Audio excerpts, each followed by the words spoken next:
आपको अपनी जिंदगी में जब कभी भी छोटी से छोटी या बड़ी से बड़ी कोई भी परेशानी आ जाए तो भगवत गीता के ये 30 उपदेश उस वक्त पे आपको बहुत काम आएंगे।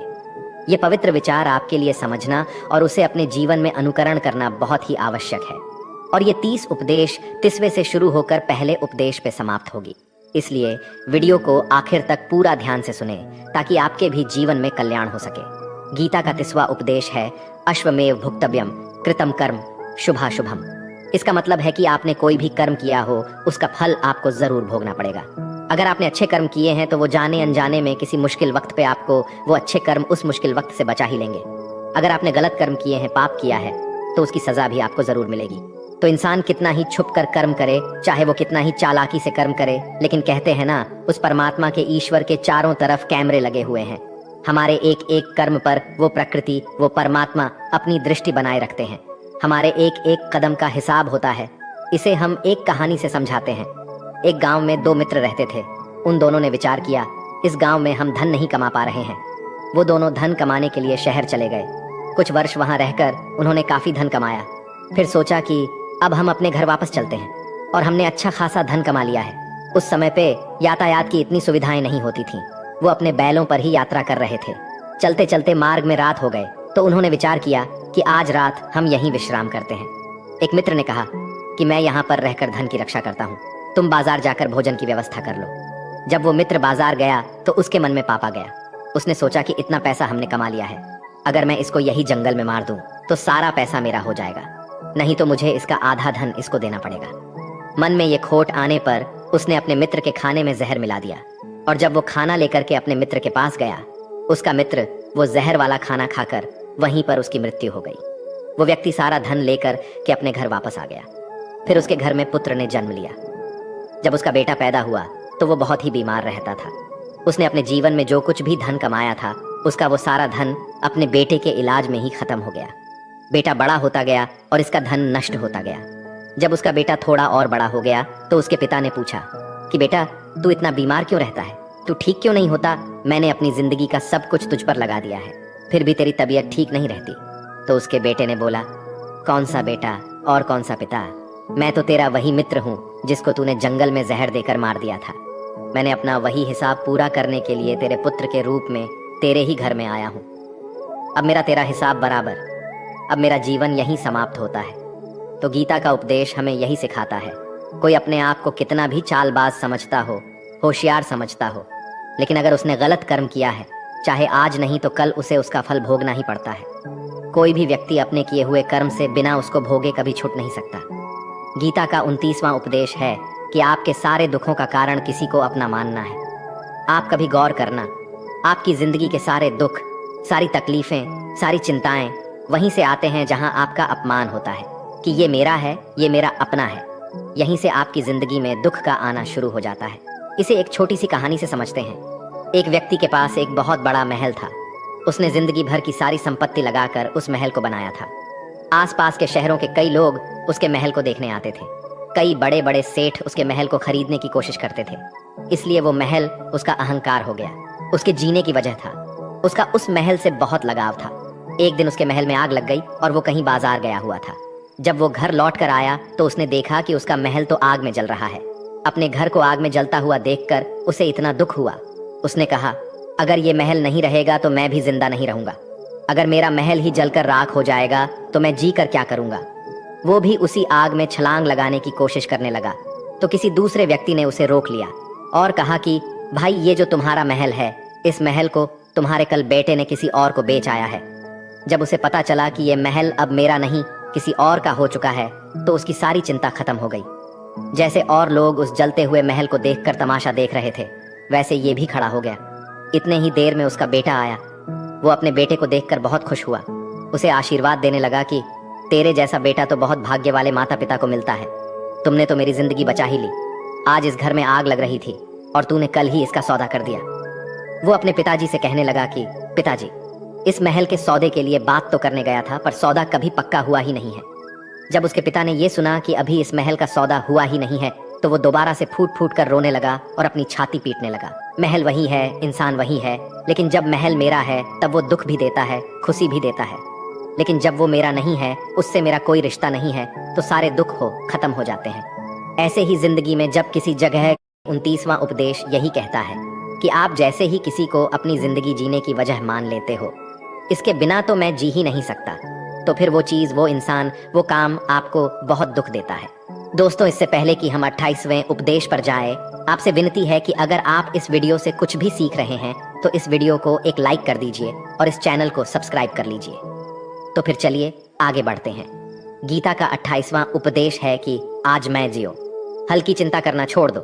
जो भी व्यक्ति अपनी बीते हुए कल या अपने आने वाले कल में खोया हुआ रहता है, वो जिंदगी में कभी खुश नहीं रह सकता। आपको जिंदगी में खुशी सिर्फ और सिर्फ तब मिल सकती है जब आप वर्तमान में जी सके, आज के आनंद को जी सके। बीते हुए कल और आने वाले कल का कोई वास्तविक अस्तित्व नहीं होता। वो सिर्फ आपकी बुद्धि और आपके विचारों में होता है। उसे सिर्फ आप अपने मन के अंदर और बुद्धि के अंदर जीते हैं। उसकी कोई वास्तविकता इतनी नहीं होती। उसे सिर्फ आप अपने मन के अंदर और बुद्धि के अंदर जीते हैं। लेकिन जिससे आप वास्तविकता में जीते हैं, वो आपका आज होता है, वो आपका चल रहा पल होता है। अगर आप अपने मन और बुद्धि को अपने भूतकाल और भविष्य काल में अटका कर रखेंगे तो याद रखना, आप कभी खुश नहीं रह पाएंगे। और अगर जिंदगी में खुश रहना चाहते हैं तो आज में और इसी पल में जीना सीखें। गीता का 27वां उपदेश है कि जो आपके साथ अधर्म करे, पाप करे, गलत करे, उसे दंड जरूर देना चाहिए। अगर आप उसे सहते हैं तो वो आपके साथ और गलत करता रहेगा। अगर आप उसे सहते हैं तो उसके पाप में आप भी भागीदार हो जाएंगे। अर्जुन श्री कृष्ण से कहने लगे कि जिनसे मैं युद्ध करने जा रहा हूँ, ये सब मेरे भाई हैं, मेरे गुरुजन हैं। मैं इनके सामने कैसे हथियार उठाऊं, इनको कैसे मारूं? तो भगवान श्री कृष्ण ने अर्जुन से कहा कि जिन्हें तुम अपना मानते हो वो सभी अधर्मी हैं, वो पाप के पक्ष में खड़े हैं। और अगर तुम इनका वध नहीं करोगे, युद्ध नहीं करोगे, तो समाज में और भी पाप बढ़ जाएंगे। क्योंकि जब कोई ऐसे पापियों को नहीं रोकता है तो ये और भी ज्यादा पाप करते हैं। ऐसे ही जब आपके साथ कोई गलत करता है, आपको चोट पहुंचाता है, दुख पहुंचाता है, और वही आप चुपचाप रहते हो, तो उससे सामने वाले का मनोबल बढ़ जाता है। वो आपको कमजोर समझने लगता है और आपके साथ गलत करने का वो अपना हक समझने लगता है। लेकिन जब आप उसके गलत व्यवहार को, उसके अधर्म को रोक लेते हैं, उसका विरोध करते हैं, तब वो अपनी सीमा में रहना सीख जाता है। और यही कलयुग है।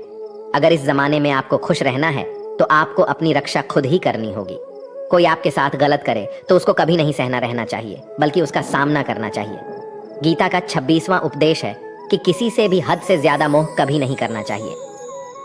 जिससे भी आप सबसे ज्यादा मोह लगाओगे, देखना वो आपको अवश्य रुलाएगा। मोह की वजह से ही आप किसी के पीछे मरते रहते हैं। मोह की वजह से ही आपको कई बार अपमान भी सहना पड़ता है।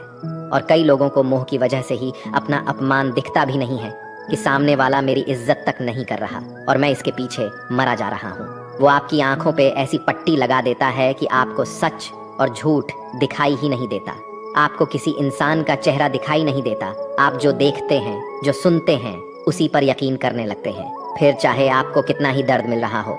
अगर आप किसी इंसान को ठीक से समझना चाहते हैं, उसकी सच्चाइयों को जानना चाहते हैं, तो उसके लिए बहुत जरूरी है कि आप उसके मोह से जल्द बाहर आ जाएं। आपका मोह आपको दुख देता है। जिस दिन मोह खत्म, उस दिन आपको किसी भी रिश्ते से कोई दुख नहीं मिल सकता, क्योंकि आपको फिर कोई फर्क ही नहीं पड़ेगा। गीता का 25वां उपदेश ये है कि आप वो मत करो जो सभी करते हैं, बल्कि वो करो जो आपके लिए सही है। स्वधर्मम निधनम श्रेय भारत धर्मो भयावह। श्री कृष्ण ने अर्जुन से कहा कि एक जो तेरा कर्तव्य है, जो तेरे लिए सही है, जो तुझे करना चाहिए वो कर तू। कभी भी वो काम मत कर जो दुनिया कर रही है। क्योंकि अर्जुन श्री कृष्ण से कहने लगा कि ऐसे भयंकर युद्ध में पढ़ने से अच्छा है कि मैं सन्यासी बन जाऊं। तो श्री कृष्ण ने अर्जुन से कहा कि सन्यासी बनना तेरा कर्म नहीं है, तेरा धर्म नहीं है, क्षत्रिय है तू। कर्म और तेरा धर्म यही है कि तू अधर्म का नाश कर, धर्म की रक्षा कर। ऐसे ही हर इंसान का एक अलग कर्तव्य होता है, एक अलग ही मार्ग होता है। तो कभी भी उस मार्ग पर मत जाना जहां सारी भीड़ जा रही हो। कभी भी वो काम मत करो जो दुनिया करती है, कि आजकल का ये ट्रेंड हो गया है, ये फैशन हो गया है, सब करते हैं इसलिए हम भी कर रहे हैं। सारी भीड़ यही काम कर रही है इसलिए हम भी कर रहे हैं। अगर आप वो करोगे जो भीड़ कर रही है तो आप भी उसी भीड़ में कहीं खो जाओगे। लेकिन वही अगर आप वो करोगे जो आपके लिए सही है, जो आपकी प्रतिभा है, तो दुनिया की सारी भीड़ में भी आप सबसे अलग नजर आओगे। गीता का 24वां उपदेश है कि जिंदगी में धोखा अपने ही देते हैं, क्योंकि उनको आपकी कमजोरियों का पता होता है। बाहर वाला आपको धोखा नहीं दे सकता, क्योंकि उसको आपके बारे में पता ही नहीं है कि आपको चोट कहाँ पहुंचानी है। लेकिन जो आपका अपना है, आपका खास है, उसे बहुत गहराइयों से पता होता है कि इसकी कमजोरी क्या है। ऐसा क्या करें जिससे इसको दर्द पहुंचाया जा सके, जिससे इसको हम नीचा दिखा सकते हैं, इसको चोट पहुंचा सकते हैं। ये कलयुग है, इसमें बाहर वालों से नहीं, जो हमारे अपने हैं ना, उनसे ही सावधान रहना होता है। महाभारत का युद्ध दो अलग अलग राज्यों में नहीं हुआ था, बल्कि एक ही परिवार के भाइयों में हुआ था। सभी आपस में एक ही वंश के लोग थे। कितनी बार दुर्योधन ने जहर देकर भीम को मारना चाहा, न जाने कितनी बार दुर्योधन ने पांडवों को जान से मारने की कोशिश की। वो उसका कोई पराया नहीं था, बल्कि उसका भाई था। सारी लड़ाइयां घर के अंदर ही होती हैं, बाहर कौन लड़ेगा? हमसे घर में ही सारे झगड़े होते हैं। तो आपको चोट सिर्फ वही लोग पहुंचा सकते हैं जो आपके अपने हैं। आपको धोखा सिर्फ वही लोग दे सकते हैं जो आपके अपने हैं। गीता का 23वां उपदेश है, जो इंसान अपनी रक्षा खुद नहीं कर सकता, उसकी रक्षा भगवान भी नहीं कर सकते। श्री कृष्ण अर्जुन से कहते हैं कि तस्मात् सर्वेषु कालेषु मामनुस्मर युद्ध च, यानी कि हे अर्जुन, तू हर काल में मेरा स्मरण करते रहना और युद्ध भी करते रहना। तो अर्जुन ने श्री कृष्ण से पूछा कि ये युद्ध तो कुछ ही दिनों में समाप्त हो जाएगा, लेकिन आप कह रहे हैं कि तू हमेशा मेरा स्मरण करते रहना और युद्ध करते रहना। हमेशा युद्ध करने का क्या मतलब है? तो श्री कृष्ण ने अर्जुन से कहा कि ये जिंदगी ही रणभूमि है। इस जीवन में सुख दुख आते ही रहेंगे और तुझे उनका डट के मुकाबला करना है। श्री कृष्ण ने ये नहीं कहा कि तू चुप करके बैठ जाना और मैं लड़ाई करूंगा। बहुत गहराई है गीता के ज्ञान में। हमारे जीवन की डोर भी संभाल के ईश्वर बैठे हुए हैं, लेकिन युद्ध हमें ही करना है। ईश्वर को याद करना है कि हे ईश्वर, मुझे शक्ति देना, मुझे समझ देना, मुझे बुद्धि देना, ताकि मैं अपनी जिंदगी की सारी लड़ाइयां जीत सकूं, मैं जिंदगी में सही मार्ग पर चल सकूं। लेकिन आपको अपनी लड़ाई खुद ही लड़नी पड़ती है। जो लोग ये कहते हैं कि हम कुछ नहीं करेंगे, सभी ईश्वर करेंगे, तो कहते हैं कि आलसी इंसान को देखकर तो भगवान भी घबरा जाता है। ये कुछ नहीं करेगा। भगवान ने बुद्धि दी है, समझ दी है। ईश्वर आपको प्रेरणा देते हैं, शक्ति देते हैं, लेकिन आपको अपनी रक्षा स्वयं ही करनी पड़ेगी। गीता का 22वां उपदेश है कि कोई भी ऐसी गंदी आदत खुद को मत लगने देना जो आपकी जिंदगी को बर्बाद कर दे। कहीं ना कहीं महाभारत का यह युद्ध एक जुआ की आदत की वजह से ही शुरू हुआ था। सारा खेल वहीं से शुरू हुआ था। एक ऐसी जुआ की लत जहां युधिष्ठिर ने अपने भाइयों को दांव पर लगा दिया, अपनी पत्नी को दांव पर लगा दिया, ऐसा जितने का नशा की अपना सब कुछ गंवा दिया। ऐसे ही हम भी अपनी जिंदगी में जब कोई ऐसी गंदी आदत लगा देते हैं, चाहे वो कोई भी हो, चाहे वो नशे की हो, मोबाइल की हो, किसी इंसान की हो, कोई गलत काम करने की हो, कोई भी गलत आदत जो आपको बर्बाद कर सकती है, अगर आप उसको नहीं छोड़ेंगे तो आपका सब कुछ खत्म हो जाएगा। इससे पहले कि आपकी आदत आपको खत्म कर दे, आप अपनी गलत आदतों को खत्म कर दीजिए। गीता का 21वां उपदेश ये है कि आलसी इंसान कभी कुछ हासिल नहीं कर सकता। अधिकतर लोग सिर्फ योजनाएं ही बनाते रहते हैं कि मुझे बड़ा घर चाहिए, मुझे बड़ी गाड़ी चाहिए, मैं दुनिया घूमना चाहता हूँ, मुझे ये चाहिए वो चाहिए। ये हर कोई सोच लेता है, लेकिन उस पर मेहनत करना, अपना कर्म करना, वो नहीं करते। क्योंकि चाहना तो बहुत आसान है, लेकिन उसके लिए कर्म करते रहना वो बहुत मुश्किल है। हर कोई चाहता है कि मेरा शरीर फिट हो, लेकिन उसके लिए एक्सरसाइज करना वो आपको ही करना होगा। जो इंसान आलसी बन के बैठा रहता है तो उसे ना ही अच्छा शरीर मिलता है और ना ही अच्छा जीवन मिलता है। तो अगर जिंदगी में कुछ पाना चाहते हो तो आलस्य को अपनी जिंदगी से दूर कर देना। आलस्य के चलते ही आपको कुछ मिलने वाला तो नहीं, लेकिन जो आपके पास है ना, वो भी गवा दोगे। गीता का 20वां उपदेश ये है कि जिंदगी में अगर खुशी चाहते हो तो मन की गुलामी को त्याग कर दो। कई लोग कहते हैं कि हम करना तो बहुत कुछ चाहते हैं, लेकिन कुछ कर ही नहीं पाते। पता भी सब कुछ है कि क्या करने से हमारी जिंदगी बेहतर हो सकती है, क्या चीज़ है जो हमको नुकसान पहुंचा रही है, लेकिन फिर भी कुछ कर नहीं पाते। समझते सब कुछ है, लेकिन समझकर भी, चाहकर भी कुछ कर ही नहीं पाते। वो इसलिए होता है क्योंकि आप अपने मन के गुलाम बन चुके हो। लोग तो अपनी जीभ का भी स्वाद तक नहीं छोड़ पाते। फिर कहते हैं कि हम पतले नहीं हो पाते, फिट नहीं हो पाते, सक्सेस नहीं मिल रही है, क्योंकि जो आपको करना चाहिए आप वो करते ही नहीं हैं। आपका मन सब कुछ समझकर भी आपको वो करने ही नहीं देता। इसलिए ज़िंदगी में अगर आगे बढ़ना है तो अपने मन के अनुसार चलना छोड़ दो। जो आपके ये सही है वो ही आपको करना चाहिए। गीता का 19वां उपदेश ये है कि जो आपका है वो आपको मिल के ही रहेगा, और जो नहीं मिला है उसके लिए रोना छोड़ दो। आप जिसके लिए जितना रोगे वो चीज़ आपसे उतना ही दूर चली जाएगी, और जो चीज़ आपकी सच में है वो कहीं ना कहीं से आपके पास ज़रूर पहुंच जाएगी। इसलिए जो आपको ज़िंदगी में हासिल नहीं हो रहा है, हासिल नहीं हुआ है, उसका पछतावा करना, उसके लिए रोना आपको बिल्कुल बंद कर देना चाहिए। गीता का 18वां उपदेश ये है, आप संसार में जितना प्रेम लगाओगे उतना ही जीवन में दुख और पीड़ा का अनुभव करोगे। गीता का 17वां उपदेश यह है कि जिस इंसान को बात बात पर क्रोध आता है, सुख और शांति उसके जीवन में कभी नहीं आ सकते, क्योंकि जो इंसान बहुत ज्यादा क्रोधी होता है उसके सारे मित्र उसे छोड़कर चले जाते हैं। वो अपने मन में भी दर्द में ही जीता रहता है, तकलीफों में जीता है। ज्यादा गुस्सा करके या ज्यादा क्रोध करके जो भी आपके पास है ना, वो आप उसे खो दोगे, और ऐसे इंसान को शांति कभी नहीं मिलने वाली है।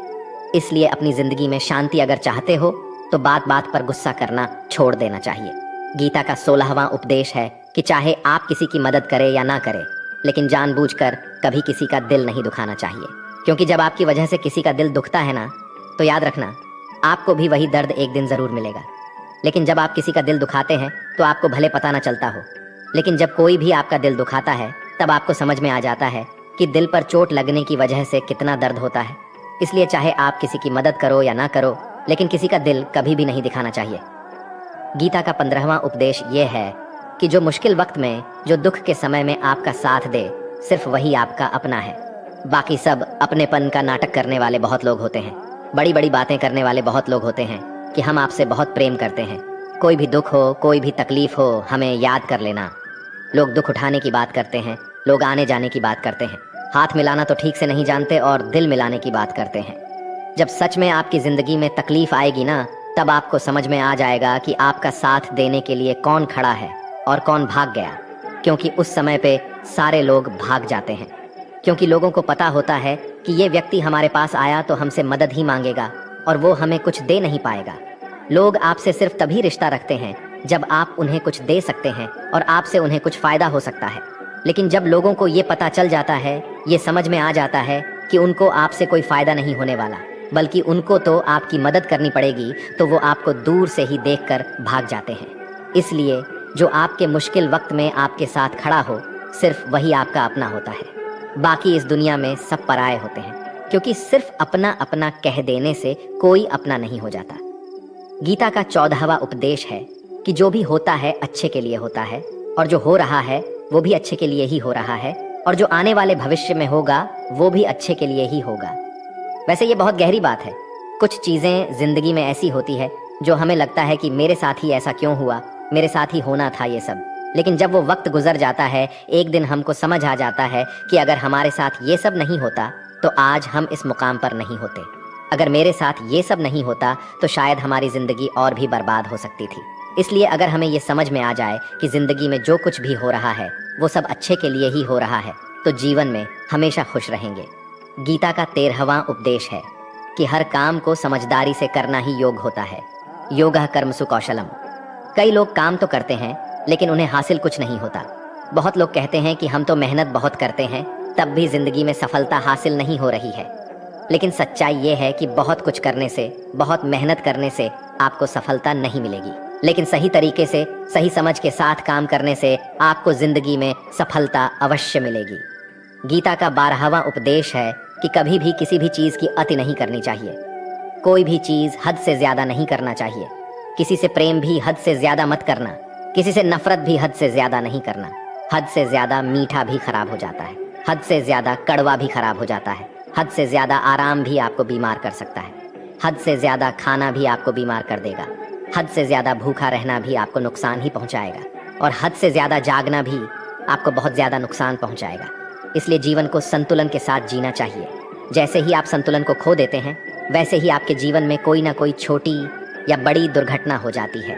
गीता का 11वां उपदेश है कि जिसे आप सबसे ज़्यादा महत्व दोगे वो आपको कभी महत्व नहीं देंगे।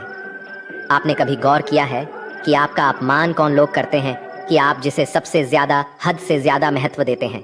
दूसरों की इज्जत करना अच्छी बात है, पर दूसरों की अगर बहुत ज़्यादा इज्जत करेंगे, उनकी नज़र में आपकी इज्जत खत्म हो जाती है।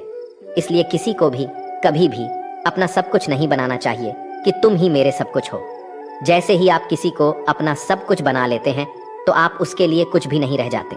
इसलिए लोगों को इज्जत उतना ही देना चाहिए जितना वो हजम कर सके। हद से ज़्यादा इज्जत देना आपकी ही बेइज्जती करवा सकता है। गीता का 10वां उपदेश है जिसके साथ सत्य और ईश्वर की शक्ति है। चाहे सारी दुनिया उसके खिलाफ ही क्यों ना हो जाए, लेकिन अंत में जीत उसी की होती है। श्रीमद् भगवद गीता में कुल 700 श्लोक है और 18 अध्याय हैं। गीता का आखिरी श्लोक है यत्र योगेश्वरः कृष्णो यत्र पार्थो धनुर्धरः तत्र श्रीरः विजय और भूति विधवाणी फिर मतिर्ममः। धृतराष्ट्र बार बार संजय से पूछता था कि बताओ युद्ध में कौन जीत रहा है, कौन हार रहा है, क्योंकि उसे विश्वास था कि भीष्म पितामह मेरे पक्ष में है, गुरु द्रोणाचार्य मेरे पक्ष में है और यहाँ तक कि कर्ण भी मेरे पक्ष में है, तो भला हमें कौन हरा सकता है। लेकिन संजय ने धृतराष्ट्र को कहा कि जहाँ ईश्वर है वहीं पर सकते हैं और हमेशा वहीं जीत होती है। चाहे आपके पास कितनी भी शक्ति क्यों ना हो, लेकिन सत्य और ईश्वर जिसके लिए खड़े हो जाए उसे दुनिया में कोई भी नहीं हरा सकता। गीता का 9वां उपदेश है कि किसी पर भी आंखें बंद करके भरोसा नहीं करना चाहिए। जैसे महाभारत की कथा में दुर्योधन ने कितनी बार षड्यंत्र करके पांडवों को मारने की कोशिश की, आग में जलाने की कोशिश की, पर वो धर्म पर चलने वाले लोग बार बार उसकी बातों में आ गए। ये बात और है कि ईश्वर उनकी रक्षा कर रहे थे, पर जिसे वो अपना भाई समझ रहे थे, जिससे वो अपना सगा समझ रहे थे, जिस पे वो भरोसा कर रहे थे, वही उनकी मृत्यु करवाना चाहता था। इसलिए भरोसा करते समय अपनी आंखें जरूर खुली रखनी चाहिए। गीता का 8वां उपदेश है कि जीवन में वैसे तो लड़ाई झगड़े से बचना चाहिए, लेकिन जब बात आपके चरित्र, सम्मान और अधिकार की हो तो लड़ना भी चाहिए। अर्जुन भी महाभारत का युद्ध करना नहीं चाहते थे, क्योंकि सामने उसके अपने खड़े थे। लेकिन श्री कृष्ण ने उन्हें उपदेश दिया कि यहाँ पर बात लड़ाई की नहीं है, तेरे सम्मान की है, तेरे चरित्र की है, तेरे अधिकार की है। जो द्रौपदी के साथ कौरवों ने भरी सभा में अपमान किया, उसे नग्न करने की कोशिश की, इतना बड़ा अधर्म किया, वो तुम्हें कभी नहीं सहना चाहिए। इसलिए बात जब आपके चरित्र पर आ जाए, आपके सम्मान पे आ जाए, तो चाहे वो अपना ही क्यों ना हो, आपको उसके साथ अवश्य ही लड़ना चाहिए। गीता का 7वां उपदेश है कि चाहे कितना भी बुरा वक्त आ जाए, लेकिन जो इंसान जिंदगी में कभी हिम्मत नहीं हारता, वो सब कुछ हासिल कर सकता है। जब पांडव लोग जुए में सब कुछ हार गए, उनको 12 साल के लिए वनवास मिला और 1 साल के लिए अज्ञातवास। वो भिक्षा मांग के अपनी जिंदगी को पालते थे, भयानक जानवरों के बीच जंगलों में भटकते रहते थे। लेकिन इतना मुश्किल वक्त झेलने के बाद भी आखिर में विजय उन्हीं की हुई, क्योंकि उन्होंने अपने अंदर कभी हिम्मत नहीं खोई। ऐसे ही आपकी जिंदगी में कितना ही मुश्किल वक्त क्यों ना आ जाए, लेकिन आपके अंदर अगर हिम्मत है तो जीत आपकी अवश्य होगी। गीता का 6वां उपदेश है कि जो किसी और का है उस पर कभी अधिकार अपना नहीं जमाना चाहिए, कभी कब्जा नहीं करना चाहिए। जब शकुनी ने षड्यंत्र करके पांडवों को हस्तिनापुर से अलग करवा दिया, एक राज्य दे दिया जहाँ की भूमि भी बंजर थी, जहाँ और कुछ नहीं हो सकता था, लेकिन पांडवों ने उस शहर को इतना सुंदर बना दिया, इतना वैभवशाली बना दिया कि हस्तिनापुर भी उसके आगे फीका लगने लगा। और उसके वैभव को और सुख को देखकर दुर्योधन अंदर ही अंदर जलता था, और इसलिए उसने कई षड्यंत्र करके उनका वो खांडव प्रस्थ भी उनसे छीन लिया। जो चीज़ उनकी नहीं थी उस पर भी कब्जा किया। तो उसका आखिर में परिणाम यही हुआ कि जो चीज़ उनके पास थी वो भी उसके पास नहीं रही, उसे गंवाना पड़ गया। इसीलिए जो आपका नहीं है कभी उस पर अधिकार नहीं जमाना चाहिए। गीता का 5वां उपदेश है कि वो इंसान जिंदगी में सफल माना जाएगा जो अंदर से हमेशा खुश रहता है। बाहर से तो सभी खुश दिखाई देते हैं, लेकिन अंदर से इंसान अशांति से भरा रहता है। बहुत पैसा कमा लिया, कामयाबी हासिल कर ली, लेकिन वो कामयाबी असली नहीं। असली कामयाबी तब मानी जाएगी जब आपका मन खुश रहता हो। गीता का 4था उद्देश्य यह है कि आप जैसा अन्न खाओगे वैसा ही आपका मन और आपकी बुद्धि होगी। अब वैसा ही कर्म करोगे और वैसा ही आचरण करोगे। सात्विक अन्न खाओगे तो आपका मन भी सात्विक होगा, सात्विक व्यवहार भी करोगे, सोच भी आपकी अच्छी होगी। श्री कृष्ण ने भागवत गीता में सात्विक, राजसी और तामसी इन तीनों आहारों का विस्तार से वर्णन किया है कि क्या खाना चाहिए, क्या नहीं खाना चाहिए। पर इसका निचोड़ यही है कि जो मनुष्य सात्विकता से भोजन करता है उसे जीवन में सुख और शांति अवश्य मिलते हैं। गीता का 3रा उपदेश है कि बुरा इंसान कभी अपनी बुराई नहीं छोड़ेगा। चाहे आप उसके साथ कितना भी अच्छा चलो, वो आपको तकलीफें अवश्य ही देगा। इसलिए जो जैसा है आप उसके साथ वैसा ही व्यवहार करें। बुरे इंसान के साथ आप कितना भी अच्छा बन जाओ, वो कभी अच्छा नहीं बनने वाला। दुर्योधन जंगल में पांडवों को मारने के लिए गया था, लेकिन वहां पर भी लोगों ने दुर्योधन को पकड़ लिया। उसका मित्र कर्ण भी उसे छोड़कर भाग गया। वो भील दुर्योधन को मार देना चाहते थे, लेकिन युधिष्ठिर अपने भाई की रक्षा करने के लिए वहां पहुंच गया और उसके जीवन की रक्षा की। लेकिन उसके बाद क्या हुआ? वो हमेशा पांडवों को नुकसान ही करता रहा। इसलिए अगर कोई इंसान बुरा है, उसके साथ आप ज्यादा अच्छा बनने की कोशिश ना करो। जो जैसा है उसके साथ वैसा ही व्यवहार करो। गीता का 2रा उपदेश है कि मृत्यु से डरना व्यर्थ है। हर व्यक्ति के मन में मृत्यु का भय होता है। इस संसार का जब से निर्माण हुआ है तब से जन्म मृत्यु का चक्र चला आ रहा है। ये प्रकृति का नियम है। इस सत्य को स्वीकार करके भय मुक्त होकर आज में जीना चाहिए। किसी को भी आने वाले पल के बारे में कुछ नहीं पता होता, लेकिन इस संशय में भयभीत रहने से जीवन नहीं दिया जा सकता। गीता का पहला उपदेश है कि जो इंसान अपने कर्मों को समय पर खत्म नहीं करता, समय की कद्र नहीं करता, उसकी जिंदगी का सारा समय व्यर्थ ही समाप्त हो जाता है, क्योंकि समय ही आपका जीवन है। अगर आप अपने समय को व्यर्थ में नष्ट करते रहेंगे और उसे गवाह देंगे तो आपको जीवन में कुछ भी हासिल नहीं होगा। अगर कुछ जिंदगी में पाना चाहते हैं तो समय की कदर अवश्य करना सीखो। जो भी व्यक्ति गीता के इन 30 उपदेशों को रोज सुनेगा, समझेगा, तो जिंदगी की कितनी भी मुश्किल से मुश्किल घड़ी क्यों ना आ जाए, उसे ऐसे मुश्किल वक्त में भी रास्ता अवश्य मिलेगा। दोस्तों, अगर आपने इस वीडियो से कुछ भी सीखा हो तो इस वीडियो को एक लाइक कर दीजिए और कमेंट में जय श्री राधे कृष्णा अवश्य लिखिए। और इस चैनल पर नए हैं तो चैनल को सब्सक्राइब करके नोटिफिकेशन बेल आइकॉन को ऑल पर सेलेक्ट कर लीजिए। धन्यवाद। जय श्री कृष्णा।